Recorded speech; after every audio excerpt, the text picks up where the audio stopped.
Hi, everyone. Welcome to interCHANGE. I'm Dan Jones. Thank you so very much for joining us. Of course, we're going to spend most of the show talking about the recall election, who will win, why are they going to win, and what exactly will that say about Wisconsin. We're also going to talk for a few minutes about this controversy involving some Milwaukee police officers doing possibly illegal strip searches of certain drug suspects. All right, let me introduce everybody. We have longtime newspaper columnist Joel McNally with us. Kevin Fischer, former broadcast journalist, political analyst, and oftentimes a fill-in host over on WISN Talk Radio. And Denise Callaway, community affairs and public relations professional. Rick Horowitz will be along with commentary at the end of the show.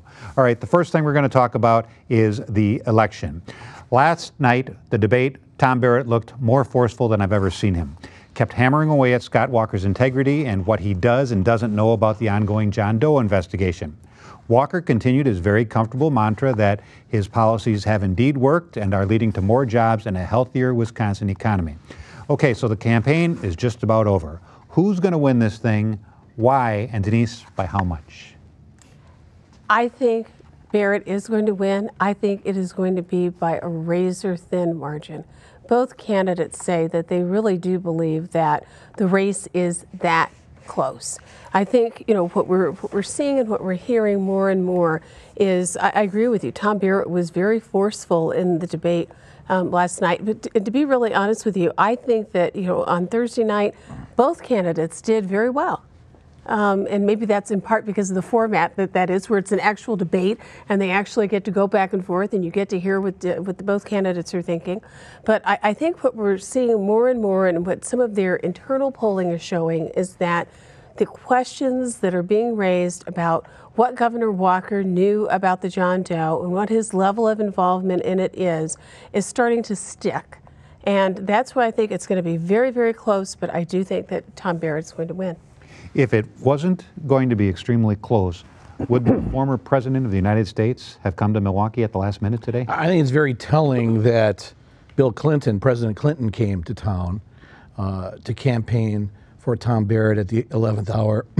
But the current office holder, President Obama, who was in for the fight of his life in November, is AWOL. That tells me that the White House believes that Tom Barrett cannot win, will not win, and the president wisely at this juncture, knowing how critical Wisconsin is in November, does not want to come and appear here and be associated with a loser.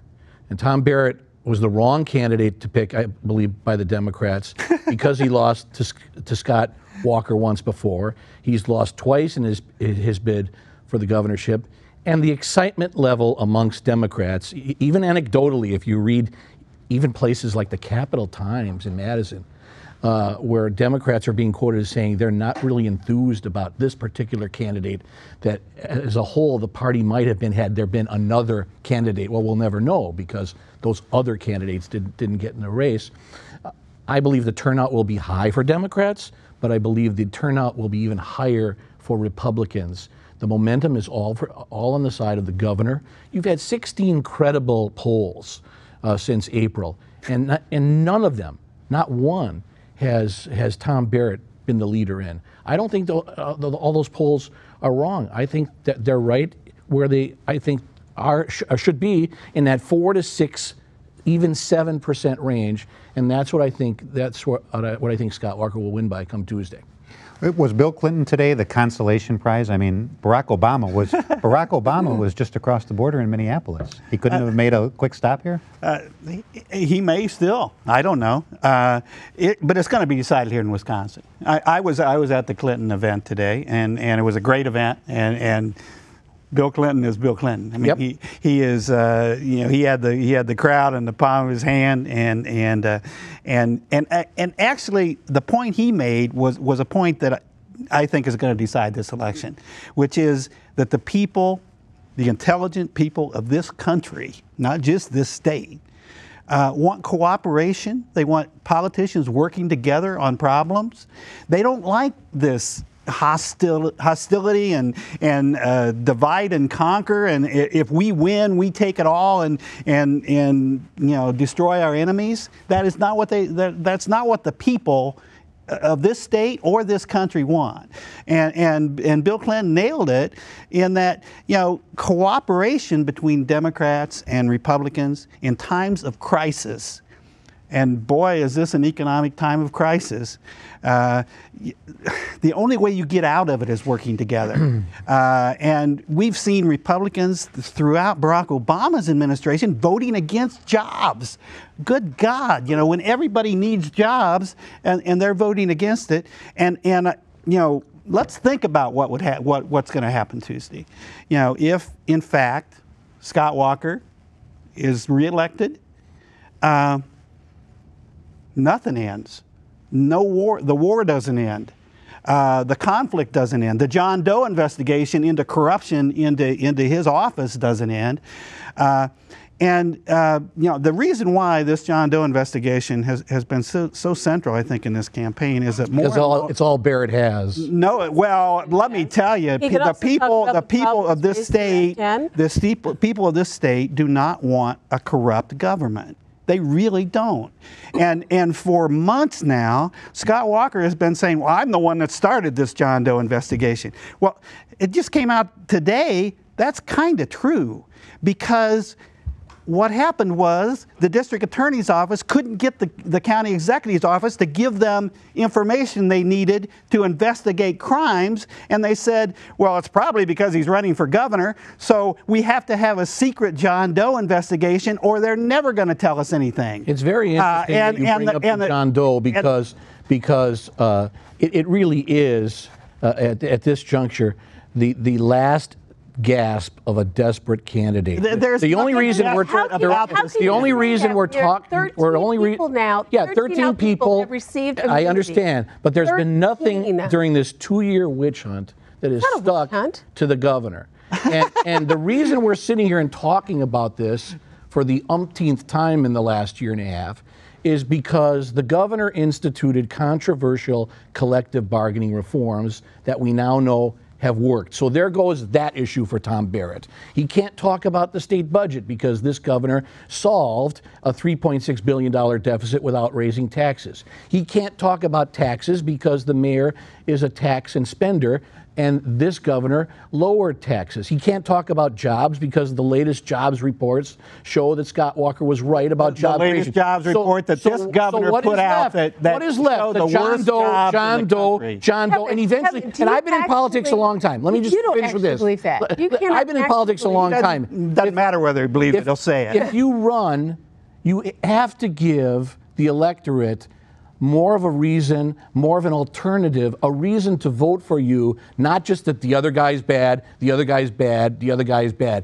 You have to have a plan, and this mayor has no plan on anything, on job creation, the economy, the state budget. He refuses to answer questions about what he would have done to solve the $3.6 billion. He sat down with the Weekly Standard this week in Wisconsin Rapids, was asked that very direct question and said, and would not answer, and he said, I will call a special session of the legislature, not on job creation, but on reforming the collective bargaining situation, restoring collective bargaining. He would not, let me finish, and then you can ask. He did. He said to the Weekly Standard reporter that 2 weeks ago. he will this week in Wisconsin Rapids that he would not call a special session of the legislature the way Governor Walker did about job creation. No, he would call the very first day he's governor, he'll call a special session of the legislature to restore collective bargaining. Now, Kevin is a former news guy. I'm surprised you're not actually in touch with things that are news that have happened within the past 24 hours.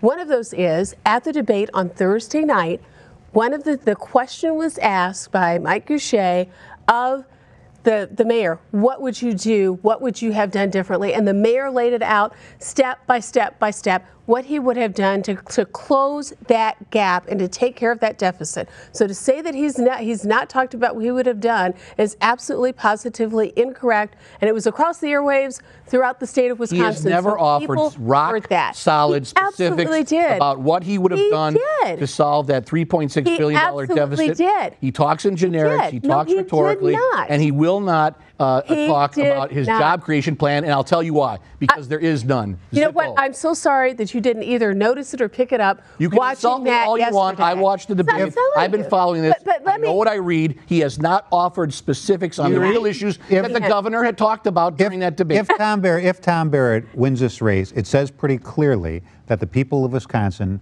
do not like the approach Scott Walker has taken since he's been in office. Yeah. If Scott Walker wins, does that tell you that the majority of people in the state of Wisconsin do like what he's doing? No, I'll tell you what it tells you. It tells you what we all know, that this is going to be a very close race, that this is a 50-50 state in a lot of ways. And I actually believe, I could be entirely wrong about this, but I've been saying all along that I actually believe that there are Republicans in this state who are honest, who don't want corruption, who respect education. They don't want $1.6 billion cut out of all public education throughout the state. They don't want the technical college devastated, which is one of the most important educational institutions, because it puts people to work immediately right here in this community and right here in this state. People don't, graduate from MATC and then go to Florida or Chicago or Atlanta. They go to work right here and create jobs right here. Everything that he has done to devastate education, to devastate job training, to devastate the university system, to devastate health care for the poorest people. He hasn't devastated anything. That's just rhetoric. Absolutely. It is rhetoric based on what this... You keep talking about some $3 billion deficit that he inherited from the Doyle administration. You know what? Jim Doyle's last budget was a $6 billion deficit, and he solved it without devastating education. Because he was because a recession took place in this country. Have you heard about that? Were you aware of the economic crisis, the second worst economic crisis in the history of this country? I'm surprised because it was in all the papers. And you apparently, and Denise, don't read all the time. I wish Gerard was here, because Gerard has said for months that this would come down to the African American population in Milwaukee Central City, and if they turned out to vote, that could determine the outcome of the election. And I wonder, is that a big reason why Bill Clinton was brought in today to get that population out to vote? It could very well be. I do think that whether it's the African American population, because they voted for Obama, but they might not show up for this election. Right. I think whether it's the African American population in Milwaukee, or it's students and young people throughout the state who also voted in record numbers for President Obama, what's going to be the margin here is the ability that exists for people to be able to get out the vote. That's what's really going to do it. As Joel said, we are a state that is, a purple state, as the Journal Sentinel's now deemed us, because we're 50% red and 50% blue. So it really is going to be a case about who's able to get that vote out. That's going to be critical. That's going to be key. But I want to go back and talk about the John Doe for 1 second. Of course, because that's all you've got. Kevin mentioned, he said it's because it's all you've got. Kevin, this is news. You have 13 people who have received immunity. You've got 6 people, including top aides of the governor, who have been charged. 1 person who has already pled guilty. People are talking about it because it's news. If there would not have been, the 13th person came out yesterday, and it was announced that she had received immunity. That's news. A spokeswoman for the government. Right, a spokesperson, some people call the right hand of whoever the head of the organization is. You have documents that came out not through John Chisholm's office, but in filings from the governor's former deputy chief of staff in terms of what they said. That's why they're continuing on with the John Doe, because they are still investigating. Does the whole subject, you're innocent until proven guilty. Does the whole subject of the John Doe, the Tom Barrett approach has been, hey, you're guilty, and let's have the trial later. Does the whole subject of a John Doe even resonate with the average voter? It's integrity. Thank you for asking me that question, and if Denise will just for a moment let this side of the studio speak, it would be very, very important. You have plenty of the John Doe does not resonate. Here's what resonates with people.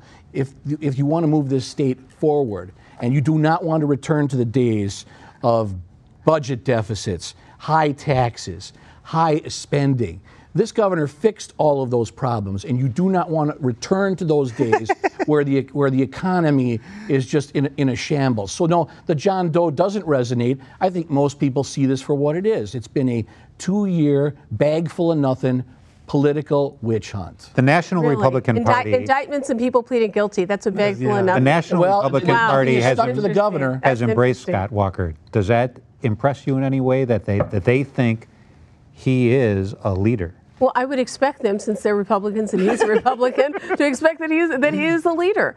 I would be surprised if they would think anything else. What Republicans and Democrats both know is that as we take a look at this election in November, who's sitting in the governor's seat in these swing states, and we're one of them, is something that is critically important to them. So, of course, I would expect the Republican Party to do what it's done, and that is to bring money in that has allowed Governor Walker through, well, of course, he's also done his fair amount of fundraising throughout the country, to bring in enough money to outspend the Democrats and Tom Barrett 8-1. I would expect them to do that. No, it's 8-1. It's 8-1. Hey, I read the papers. Even Tom Barrett said during the debate 4-1. I would expect that to, he said 8-1, by the way. Yes. I would expect that to be the case because Republicans realize that they are in a situation where they have a governor who is only the 3rd governor to be recalled in history at a critical time for the Republican Party. So yeah, I would expect them to come in and support him because they've got so much to lose if he doesn't win. Because I know we're going to move on. Yeah. What will decide this race, and we've all said it, is going to be turnout. And all the predictions are that this is going to be the biggest turnout for a non-presidential election that this state has ever had. And Republicans are pumped, Joel. And let me tell you, the biggest turnout last time was to give Barack Obama a landslide victory. And the bigger the turnout, the better chance Tom Barrett has. And I think that's what's going to win it for him. He is going to need, you're right, he's going to need presidential numbers. And even the extremely biased poll coming out of Marquette said that Barack Obama was leading statewide. Then how can it be biased? The bigger we get, well, I'll tell you how. How can it be biased towards Republicans if it had Obama beating Romney? Because it oversampled Waukesha County over Dane County. That's one way. Dane County, which has a lot more population, actually had fewer respondents than Waukesha County in that survey. That's how. All right, we do want to talk about one other thing. A number of Milwaukee police officers are under investigation for potentially illegal strip searches they conducted on alleged drug suspects. The officers apparently didn't follow proper procedures and didn't get permission from supervisors to conduct those searches. This also creates a problem for prosecutors because the charges can be thrown out if the evidence was obtained illegally. Is this another instance where we are worrying too much about the rights of criminals and preventing the cops from doing their jobs? I mean, no one is going to conduct a strip search, Kevin, unless you think the guy might have drugs. You're not going to conduct a strip search for jollies. No, but, and no one is more supportive of the Milwaukee police on this panel than yours truly. However, except the Walkers. You do have, may I, without some snickering and laughing just one time, okay? You do have bad cops. And I think Willie Hines said it eloquently this week in the Journal-Sentinel that you can never ever violate someone's human rights, and you can't sexually assault them. And if these news reports that we're hearing are true, then you have police that need to be disciplined. They can't be going out there and violating procedures that are written, that should be easy to follow. I don't think there's any gray area. Once again, this police chief has got a problem on his hands. A friend of mine said, "Oh, are we supposed to feel sorry for the crackhead who had to bend over and show if he had a bag of crack?" I'll tell you who. And I said, "Well, okay, no, we shouldn't feel sorry for the crackhead, but should we feel sorry for the taxpayer because if the procedure was violated, then the guy goes free?"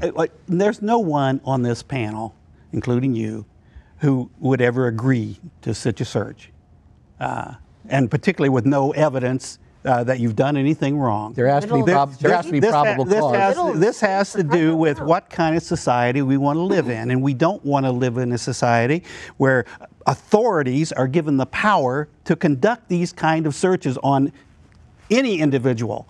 And the fact that someone could say, well, they're a crackhead, so therefore they deserve it. No, if we don't want the police doing this to us, we don't want the police doing this to anyone else either. If you have the druggie in custody, all right, the suspect in custody, then follow the procedure, go down the hall, get a written okay to perform this kind of procedure. But to just do it willy-willy and violate what are rules in place, I think is wrong. These were done in the middle of the street, in the middle of the day, without the officers even having the proper equipment to do these searches.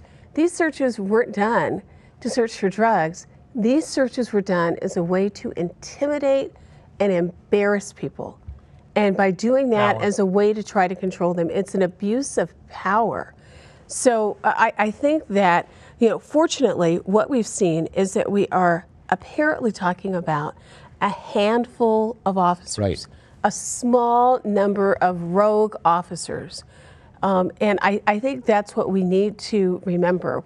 When I hear and talk to people who are police, the only people who are more upset perhaps than these individuals who were searched apparently illegally, certainly I think we can all agree inappropriately, the only people who might be more angry than them are the other good, upstanding members of the Milwaukee Police Department, the vast majority, who see themselves tainted by these individuals who apparently were they're going to be painted with a wide brush. Absolutely. The reputation of the entire department now comes into play. And you talk about rogue cops. If the news reports are true, some officers called one of those, I'll say, alleged rogue cops to come in from another district because he specializes in this sort of treatment, or not treatment, but procedure, search. That's very disconcerting. And as you know, I have no sympathy for those crackheads, but the police have to follow rules, otherwise their credibility is at stake. And not only that, as you mentioned correctly, you could have entire cases jeopardized and potentially people that would have been found guilty and put away for a while now set back on the street to do even more criminal acts. And as actually Kevin said before on another subject, the aides to Scott Walker who've been charged are innocent until convicted. You should not dismiss human beings in our society as crackheads because they are accused of something or suspected of something, particularly when we know that there is racial profiling, there is ways that some African Americans are treated in our community on the streets that Caucasians would never be treated on our streets by any officer. All right. A strip search isn't the only way to get below the surface to find out what's inside somebody. Sometimes you have to listen carefully. Writing consultant and commentator Rick Horowitz has been doing just that during this recall campaign, and he finds that some people reveal themselves. Rick. So here's a question. Does a billionaire from Beloit really need Scott Walker's help to make her life even more comfortable? She thinks so, apparently, and so does Scott Walker. She wants a Wisconsin where unions get squashed like bugs, where working folks don't have any say. He's got a plan to make it happen. Because why? Otherwise she might have to scrape by some year on only $980 million? Our governor's got this thing for billionaires, maybe you've noticed. Real billionaires or even fake billionaires. People pretending to be billionaires just to punk him on a phone call. Doesn't matter. Scott Walker loves talking to them. He tells them whatever's on his mind, all his plans, his strategies, divide and conquer, drop the bomb, all of it. They're his confidants, his bosom buddies. He tells them things he'd never tell you. But don't take my word for it. He admitted it himself, even if he didn't realize he was admitting it. One of the most revealing moments in the debates happened in the first one last Friday night, right here in these studios. Walker was asked about how polarized Wisconsin had become over the changes he pushed through in collective bargaining rights. Would he do anything differently if he had it all to do over again? Without a doubt, he said. He'd have done more to sell his reforms to the people all across the state, he said. Back in January and early February of 2011, he said. That's nice. Anybody remember when the election was? It was in November of 2010. The time to tell people about your plans to crush the unions was before the elections, not months afterward.